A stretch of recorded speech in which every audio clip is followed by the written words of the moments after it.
Então, falando um pouco sobre o pastor Mirim, continuando aí que eu já tinha falado sobre isso, né?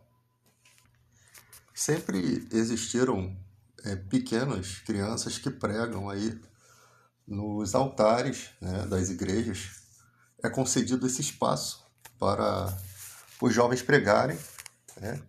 Mas eles estão sempre supervisionados pelos pastores das igrejas, tá? E com certeza, se o jovem começar a ir por um caminho que a Bíblia mostra que não é certo, né? A responsabilidade de quem está pregando passa a ser dos adultos, dos pastores adultos. Você imagina se um, um pregador pode ser adulto ou até criança. Se for criança, está na responsabilidade de quem deu o púlpito a ele. Se for adulto, também está sob a responsabilidade da igreja, dos líderes, né? O cara manda você jogar seus medicamentos fora e você morre, achando que aquilo ali é um ato de fé. Isso aconteceu nos anos 90 muitas vezes, tá? Muitas igrejas pregou isso. Eu vi isso dentro da Universal, eu vi, tá? Em outras igrejas também. Na Internacional da Graça, cheguei a ter uma contenda muito séria com o pastor, por conta dessa pregação errada, né? Inclusive, porque, tipo assim, é tudo uma forma de dizer que se você usa o medicamento, você está praticamente agindo contra a fé. Então você não podia dizer que estava doente porque você estava declarando algo ruim sobre a sua vida. E para você colocar na cabeça das pessoas que doença pegava em cristão, que cristão ficava doente, porque eles precisavam de argumentos dentro do Novo Testamento. E tinha lá Timóteo, que Paulo diz, não continue tomando vinho, tome um pouquinho de água com vinho por conta das suas frequentes enfermidades. E ué, mas Paulo não tinha poder no nome de Jesus? Timóteo não era pastor da igreja? Como é que Epafrodito adoece mortalmente, né? E ninguém cura eles? É esse pensamento que confunde muita gente. Então, a responsabilidade de quem estiver no altar é muito grande, porque você pode falar uma coisa que pode tirar a vida de outras pessoas. E você sabe que as pessoas já seguem os caminhos errados sem você falar nada. Você está pregando lá, eu sei porque já preguei por muitos anos. Você está pregando e a pessoa assume aquela pregação para ela. Do nada a pessoa toma um destino totalmente equivocado na vida dela e segue por um caminho achando que aquela ministração foi para ela e que Deus falou com ela e ela interpreta da forma como quer, larga a família e segue. Porque as pessoas têm essa tendência, essa imaturidade de acreditar que você está falando algo profético para elas, quando na verdade é só uma ministração que não tem nada a ver com aquilo. Mas aí, você como pregador não tem responsabilidade porque você não disse diretamente para aquela pessoa ir e fazer aquilo. Diferente de quando você faz. Teve um problema não sei se foi na Igreja da Graça, que o pastor mandou a mulher bater o pé depois dela ter alegado que tinha sido curada lá no culto. E aquela batida que ela deu com o pé trouxe um problema para ela de saúde. Foi uma questão emocional, né? E ali ela acabou, não estava curada. Não quer, a gente acredita em milagre, com certeza. A igreja crê nos milagres, crê em nome de Jesus, crê. Só que essas coisas não acontecem constantemente, né? Elas não são coisas que acontecem constantemente, principalmente à vista dos seres humanos. Acontece muito de formas escondidas, né? Às vezes a pessoa está lá no culto, não precisa. Algumas pessoas declaram realmente são curadas na igreja e aí você não sabe se realmente a pessoa está sendo emocionada, né? Está emocionada com a situação e está falando uma palavra profética para ela mesma, acreditando que ela confessando a cura ela vai ser curada, ou se realmente ela foi curada. Mas existem curas sim. E não nessas igrejas que o cara tem que entrevistar demônio, que sabe que tem gente que paga para estar fazendo aquilo ali, né? Existem pessoas que realmente manifestam e o demônio não faz nada contra a própria obra dele. Então ele não vai envergonhar um lugar onde ele está sendo exaltado, né? Onde as pessoas estão na mentira, onde o erro, né? Satanás não está dividido contra si mesmo. Por isso que esses ministérios, às vezes, o mal não volta-se contra eles, né? Então, acontecem manifestações verdadeiras e acontecem falsas. Então, o que acontece? A responsabilidade da pessoa que está ali, se for criança, é dos pastores, adultos principalmente. Eu acho até que não deveria a justiça, né, o conselho tutelar, proibir o garoto de publicar na internet. Tinha que proibir de publicar mentiras, pregações falsas, porque senão você tira o direito de liberdade de uma pessoa, tá? Desde o momento que a publicação dele seja verdadeira, alguma coisa que ele queira se expressar, não pode proibir. Mas nessa questão, parece que o Conselho Tutelar está querendo proteger, porque a coisa tomou uma proporção muito grande e isso vai acontecer. E vou te falar, não há nada encoberto que não seja revelado dos telhados. E já dizem que tem coisas por trás das pessoas que estão nessa igreja ali, que vai ser revelada através dessa situação, entendeu? Então a gente não sabe o que Deus quer mostrar aí. O que se sabe é que surge o Pablo Marçal do nada ali e apoia esse garoto. Futuramente pode ser que as pessoas até votem nesse menino. Não sei nem se tem idade para ser um deputado federal. Eu acho que não tem idade, né?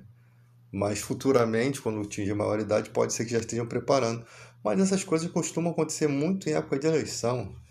Estamos falando da camisa vermelha aí, da questão da Copa, né? Da questão da camisa verde e amarela e a camisa vermelha.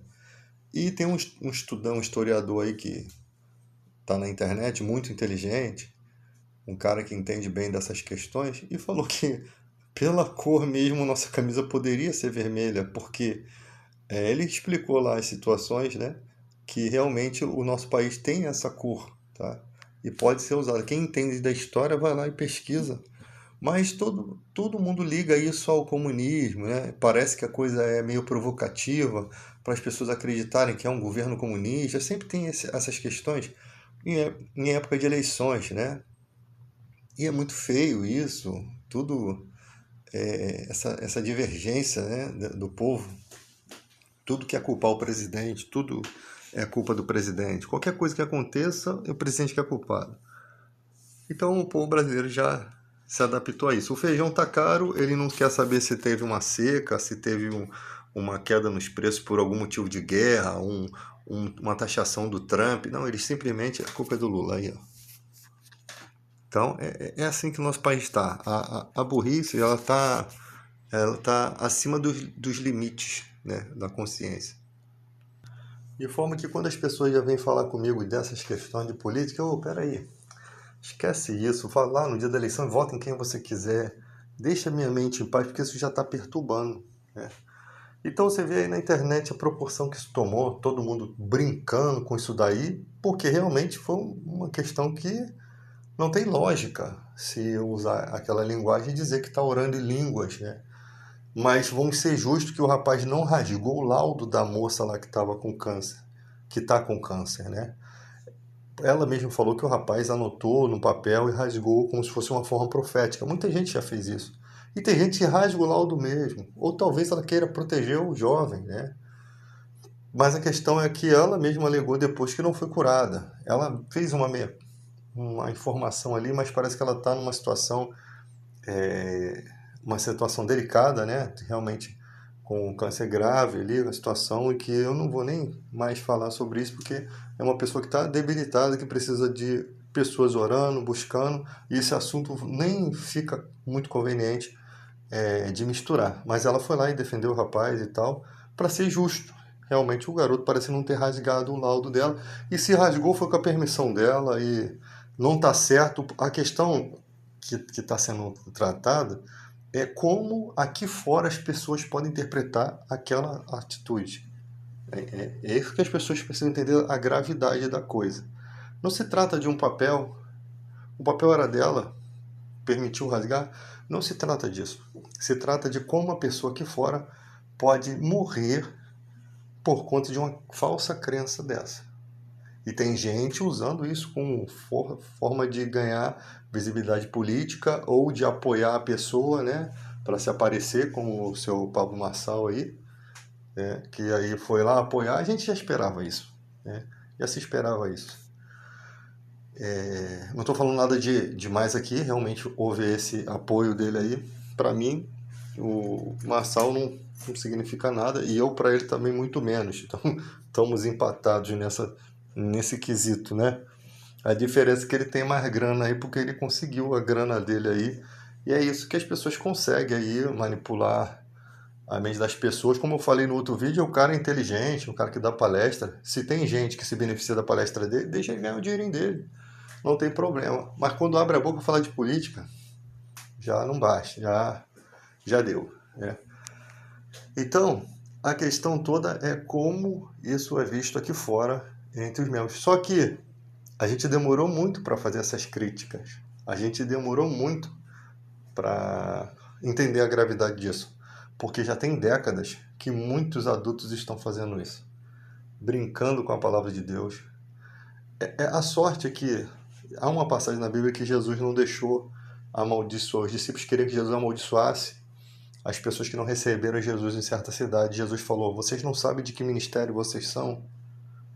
Nós não somos o ministério de amaldiçoar. Apesar de que no Novo Testamento teve lá o caso de Ananias e Sátira, que guardaram parte do valor da propriedade e fizeram algo tão considerado grave, né, que eles foram dizimados, morreram. Mas eram pessoas adultas, maduras, que sabiam o que estavam fazendo. Não é uma criança. Que por mais que entenda, ainda tem o coração rebelde. O pecado de rebeldia é semelhante ao de idolatria e feitiçaria. A rebeldia, ela é um pecado que te coloca nessa esfera. E eu sou, pô, a gente que é pai, né, imagina, porque os pais desse menino já tinham que ter conversado com ele, já tinham que ter tentado mudar, ou se tentaram, eu não sei, esse entendimento. Eu, se fosse meu filho pregando isso, eu mesmo combateria ele. Eu mesmo ia para as redes sociais e combateria meu próprio filho. E repreenderia ele na frente de todo mundo. Eu não ia querer meu filho tendo uma fama de um falso pregador. E eu não queria meu filho sendo fruto de deboche de todo mundo. Não encare isso como um deboche, porque muita gente achou engraçado a forma dele e tem muita gente rindo e se libertando da depressão. Por mais que isso seja loucura, pareça doideira, é o que a internet faz. Muita gente deprimida, rindo dessas coisas, se liberta da depressão. Ou seja, uma coisa que é ruim de uma forma, pode ser um benefício, trazer até um benefício, não justificando nada aqui, tá? Mas pode trazer um benefício para a sociedade. E foi muita zoeira, muita risada. Nós não estamos rindo das coisas de Deus, nós estamos rindo de uma bobeira, de uma criança, e estamos rindo na cara dos adultos que deveriam ter tomado a providência, que são piores, porque são irresponsáveis. E o que vai ser depois disso? Como terão medo agora de fazerem a mesma coisa? Porque já estava no limite. É muita coisa acontecendo. Não foi a primeira, talvez não seja a última situação que acontece. É muita palhaçada que acontece. E as pessoas publicam na internet e depois não tem como tirar mais, filho. Caiu na rede, já era, é peixe. Então, é um jovem que precisa se reunir um grupo de verdade, uma igreja de verdade, mostrar para ele o caminho, né? E ele pode amanhã depois ser um pregador, se arrepender dessa situação. O que nós não podemos ser intolerantes com uma criança, tá? O que nós não podemos é machucar uma criança a tal ponto que ela pensa até em tirar a própria vida. Isso não pode acontecer. Não pode a gente não pode pegar essa risada e transformar em luto. A gente precisa, né, ouvir até esse jovem. Tem gente que fala, pô, mas o cara vai ter sucesso depois disso. É uma criança, cara. Traz ele, conversa com ele, mostra para ele. Mas ele não quer ouvir. Mas dentro do coraçãozinho dele ele vai ouvir. O que a gente tem que ser é paciente, né? Porque é uma criança que vai passar para a fase adulta, vai entender a responsabilidade e mas pode se tornar, eu creio que se torne uma pessoa diferente. Já pega esse embalo do sucesso e se transforma, menino. É o recado que eu dou para você. Se transforma numa pessoa de verdade, um pregador de verdade. Porque só quem faz essas coisas aí é quem não tem unção. Se você um dia teve alguma unção de Deus, ou se Deus vai te dar essa unção, porque não é qualquer um que pode, vai em busca disso, né? Faça disso daí um triunfo, mas um triunfo de verdade. Porque nós mesmos que estamos criticando o seu ministério hoje, nós queremos aplaudir você lá na frente. Mas não se une com questões de política, não. Porque isso daí são pessoas ruins, manipuladores que vão tentar usar o teu sucesso, entre aspas, para se promover, para se dizer defensor. E vão usar isso na política. Sendo que eles não têm nenhuma preocupação com a sua vida, eles não têm preocupação nenhuma com a sua, com o seu sucesso na vida. A preocupação deles é se beneficiar desse momento, porque eles são como lobos devoradores.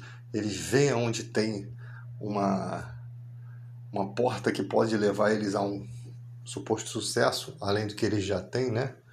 E aí eles abraçam essa causa.